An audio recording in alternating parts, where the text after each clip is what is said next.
नमस्कार, मेरा नाम ज्ञानेश्वर है और आपने देखना शुरू किया है लाइव सिटीज। देखिए, मेरे साथ न्यूज रूम में है नौकरी वाली दीदी के नाम से मशहूर किरण प्रभाकर जी। काराकाट से आती है। बहुत स्वागत है किरण प्रभाकर जी। आप नौकरी वाली दीदी के नाम से जानी जाती हैं और काराकाट से आती हैं। बिहार में सत्ता बदली है। कहा यह जा रहा है कि जो सरकार नौकरी दे रही थी, तेजस्वी यादव नौकरी की क्रेडिट ले रहे थे कि हमने अपने वचन के मुताबिक 4 लाख लोगों को 17 महीने में नौकरियां दिलवा दी। नीतीश कुमार कह रहे हैं नौकरी तो मैं दे रहा था। यह सवाल मैं आपसे इसलिए पूछ रहा हूं क्योंकि नौकरियों की मैथमेटिक्स को और केमिस्ट्री को आप समझती हैं कि ये नौकरियां कैसे उत्पन्न होती हैं, कैसे रिक्तियां आती हैं और कैसे बेरोजगारों का भला हो जाता है।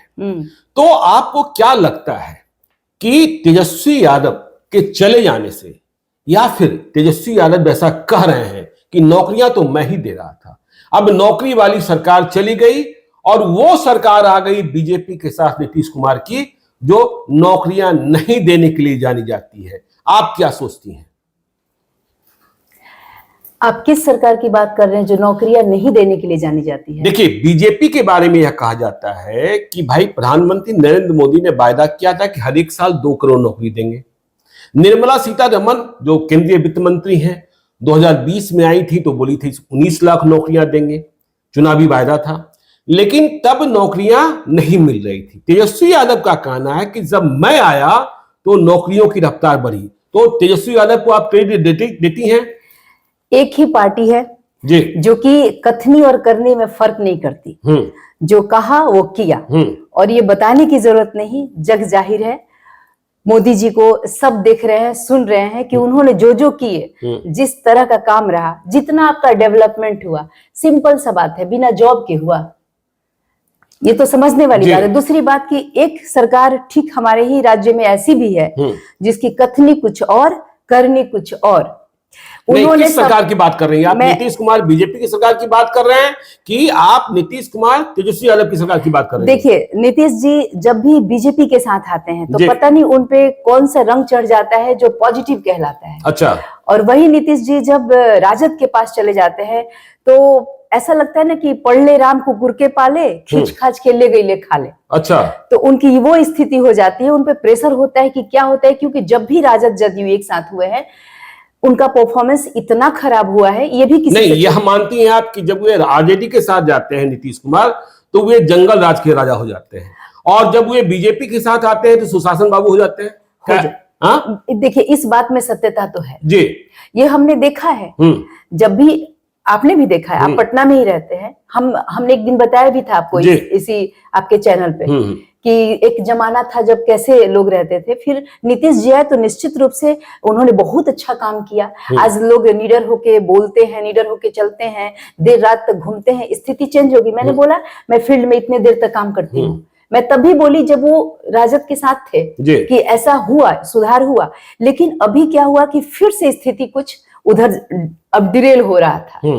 तो इसके लिए अच्छा है कि नीतीश जी नहीं, तो आप तेजस्वी यादव के बारे में क्या सोचते हैं? तेजस्वी यादव युवा हैं, कह रहे नौकरियां तो मैं दे रहा था। क्या तेजस्वी यादव ही नौकरियां दे रहे थे?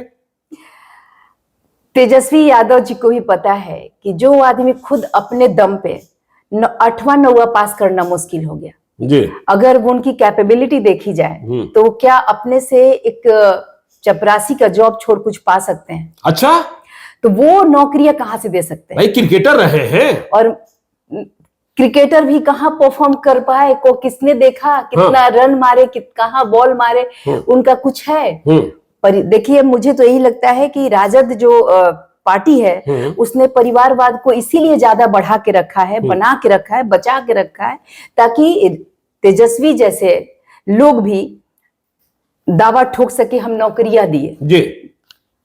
परिवारवाद की वजह से नौकरियां तो मिली ना, 4 लाख मिली ना किरण जी। आप देखिए, आप ये बताइए, हाँ, पार्टी का मुखिया कौन है? नहीं, पार्टी के मुखिया आरजेडी के तेजस्वी यादव, और सरकार के मुखिया नीतीश कुमार। तो सरकार नौकरियां देती है कि अच्छा, तेजस्वी जी नौकरियां तो मतलब आप कह रही है कि नौकरियां दे रही है, जो दी जा रही थी वो नीतीश कुमार दे रहे थे, आप ये कहना चाहती है? और कहां से?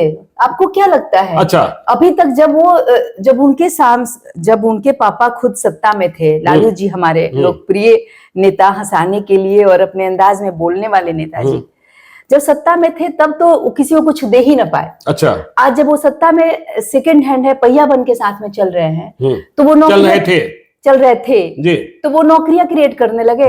ये चुपचाप जनता को बेवकूफ बनाने वाली बात, और होता है ना कि जाके कहीं भी घुस के अपना क्रेडिट ले लो, ये वाला फॉर्मूला है और कुछ नहीं।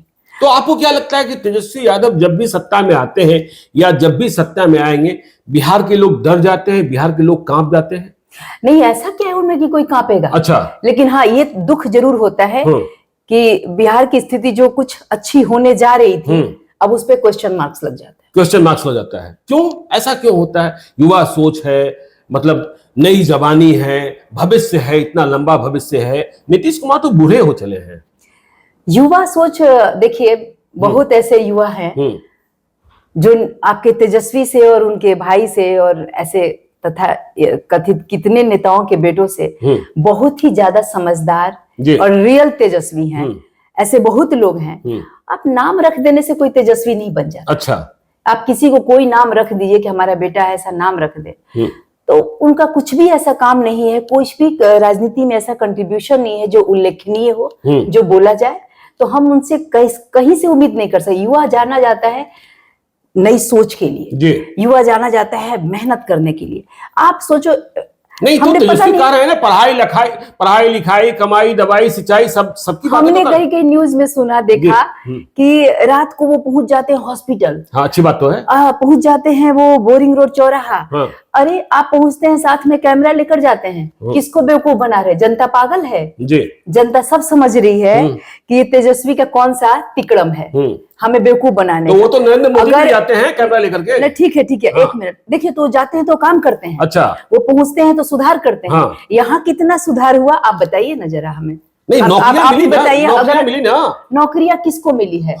नौकरियां जो भी मिली है, आप एक बात जानिए, एक तो नीतीश जी के बदौलत मिली है, क्योंकि सरकार जब तक कोई प्लानिंग न करे कि कहाँ पे वैकेंसी है, और आप जानते हैं कि किस तरह की वो नौकरियां है जी, उसको तेजस्वी जी ने बहुत बड़ा हुआ बनाया और अपना क्रेडिट लिया। और ये अगर क्रेडिट जाता है ना कुछ, तो टोटली नीतीश जी को जाता है, क्योंकि नीतीश जी अगर दे रहे हैं ना, तो आप तेजस्वी रोकने का राइट नहीं है।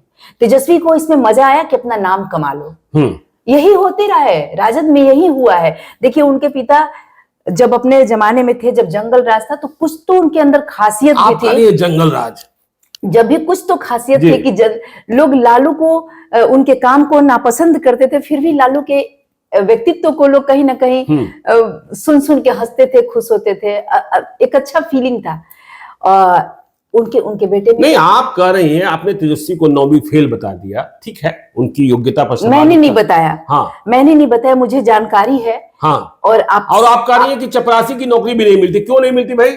क्यों? आप जानते हैं, ग्रेजुएशन किए हुए लोग पेपर ले लेके दर दर भटकता है। अच्छा। जब मैंने रोजगार मेला लगाया तो पता है कितने पढ़े लिखे लोग उस लाइन में आए थे। अच्छा। अगर सरकार नौकरियां देती तो वो बच्चे हमारे एक भाई चलो अपने जुगाड़ से जो लगा रही हैं, अपने अप्रोच से लगा रही हैं, तो हमारे यहाँ इतना लंबा लाइन आ गया। एक मात्र काराकाट में 1500 लड़के आ गए थे। अच्छा, ये बताइए किरण जी कि आप नीतीश कुमार की इतने प्रशंसा कर रहे हैं, मोदी की प्रशंसा कर रहे हैं, आपको नहीं लगता है कि नीतीश कुमार भी पलट जाते हैं? नीतीश कुमार की मैं प्रशंसा क्या कर रही हूँ, नीतीश कुमार का मैं ये बोल रही हूँ कि वो जब भी, ये देखने वाली बात है कि जब भी वो बीजेपी के साथ रहे तो शायद क्या पता संगत का असर होता है। कहते ना, संगत से गुण होत है, संगत से गुण जात। तो संगत का असर पड़ता है कि इधर आते ही वो उनमें कुछ अलग हो जाता है जो बिहार के लिए अच्छा है, और उधर जाते ही हम लोग सोच जाओ अब क्या, कहाँ मत। तो क्यों गलती कर देते हैं नीतीश कुमार ऐसे? नीतीश कुमार जी क्यों गलती कर देते वो तो वही बताएंगे। अच्छा, तो नीतीश कुमार के एनडीए में आने का आप स्वागत कर रही हैं? बिल्कुल बिल्कुल, मैं बिहार के भले के लिए स्वागत कर रही हूँ। अच्छा, बिहार के भले के लिए स्वागत। और मैं कह रही हूँ कि नीतीश जी प्लीज आप रहिए अब। और जैसे पहले जब आप शुरू में मुख्यमंत्री बने थे और जिस तरह से आप सुशासन बाबू का नाम पाए थे और जिस तरह से अपने छाती चौड़ा करके बोला अपने पत्रकारों को कि देखो आप लोग रोड पे अच्छे से आए, बिल्कुल सही बात थी। आप वैसे ही सही बन के रहिए, बस अब इस बात पे डटे रहिए, इस बात पर डटे रहिए। लेकिन हमको ये बताइए कि ठीक है, आपका जो कार्य क्षेत्र है वो काराकाट है, नौकरी वाली दीदी है, काराकाट के लिए क्या कर रही हैं आप? सेवा, समृद्धि, संकल्प की बात करती हैं, क्या कर रही हैं? देखिए, सेवा समर्पण समृद्धि जो जी। है, ये मेरे जीवन का वो फिलॉसफी है, मूल मंत्र है। जिसको मैंने अपने मूल मंत्र के रूप में आत्मसात किया है और इस मंत्र की सिद्धि करना चाहती हूँ मैं सच में उस क्षेत्र में समृद्धि लाना चाहती हूँ। जी। और समृद्धि का रास्ता क्या है? सेवा। और सेवा भी पूरी तरह से समर्पित होके, और ये भी नहीं एक शर्त कि ऐसे ही होगा तो ऐसे होगा, जी।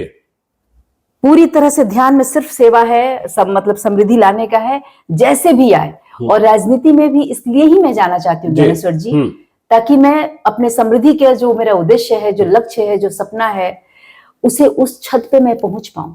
राजनीति में आप अपने को किसके करीब मानती हैं, या आपका आइडियल कौन है आज की राजनीति में यदि हम माने तो? देखिए, अभी तक जो अपने देश को सबसे बेहतरीन प्राइम मिनिस्टर दिए हैं, उस पार्टी की मैं फैन रही हूँ। अच्छा। और वो भी आपको बताने की जरूरत नहीं, वो भी आप समझ गए होंगे। और मतलब आदरणीय अटल बिहारी वाजपेयी जी और फिर मोदी जी। आप मैं बताऊं कि प्रधानमंत्री मोदी जी जब आए थे तो हमें उनके बारे में सुन के अच्छा लगा था सब कुछ।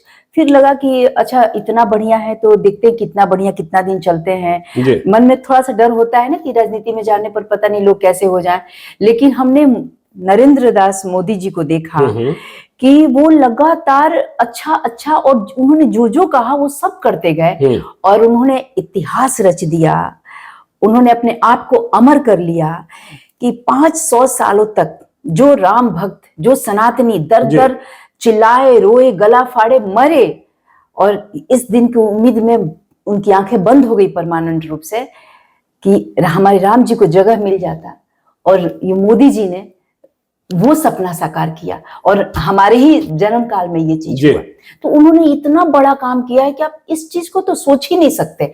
मोदी जी हैं तो हमको ये लगता है कि देखो किस तरह से समय बदल रहा है। कल आपने भी बोला ज्ञानेश्वर जी कि कोई कैसे कहता है कि बिहार बदल देंगे जी।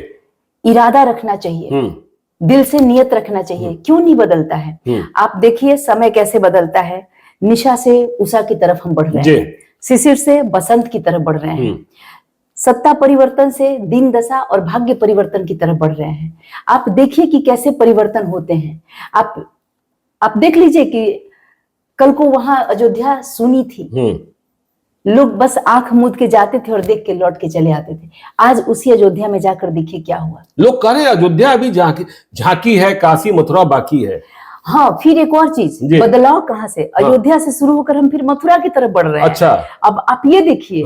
ये इसलिए मैंने बोला कि मोदी जी एक ऐसे व्यक्तित्व हैं जिनकी महानता और उनके व्यक्तित्व की ऊंचाई को शायद हम देख नहीं पाएंगे। चलिए, हम तो देखिए, मेरे साथ थी नौकरी वाली दीदी किरण प्रभाकर जी। अब मोदी मय हो गई हैं, राजनीति को सेवा के लिए, समर्पण के लिए, संकल्प के लिए जोड़ना चाहती हैं इन तीनों मूल मंत्र को। और क्या कर पाती हैं तेजस्वी यादव पर इन्होंने आज करारा प्रहार किया है कि 9वीं पास तेजस्वी यादव। यदि लालू यादव के बेटे न होते तो चपरासी की नौकरी भी नहीं मिलती। तो आगे भी हम बिहार की खबरों के साथ आपके साथ बने रहेंगे। आप देखते रहिए लाइव सिटीज को। यदि अब तक आपने हमारे यूट्यूब चैनल लाइव सिटी को सब्सक्राइब नहीं किया है तो जरूर कर लीजिएगा। और यदि इस वीडियो को फेसबुक पेज के माध्यम से पेज को लाइक कीजिएगा, ट्विटर पर भी हमें फॉलो कीजिए। धन्यवाद।